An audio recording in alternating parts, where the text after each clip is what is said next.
ప్రియమైన సహోదరులారా, యేసయ్య నామములో మీ అందరికీ వందనాలు. ఒక చిన్న పాట. దేవుని ప్రేమ ఇదిగో జనులార భావంబు తెలియరే, కేవలము నమ్ముకొనిన పరలోక భాగ్యంబు మనకబ్బును.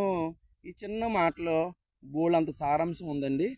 దయచేసి నీతిమంతుడు ఒక్కడో లేడు. భూమి మీద బతికే వాళ్ళలో నీతిమంతుడు ఎవడో లేడు. ఎవరో మనం అందరం అబద్ధికులం, అనీతిపరులం, వ్యభిచారులం, దొంగలం. మనలో ఏ మంచితనం లేదు.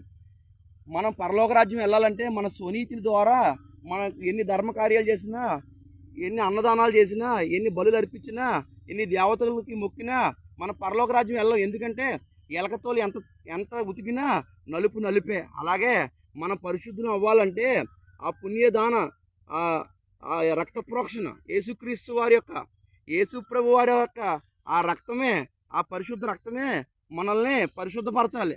ఆయన మన కొరకు ముళ్ళ కిరీటం పెట్టుకొని మన శిక్ష ఆయన వేసుకున్నారు. యేసు ప్రభు అంటే రక్షణకర్త.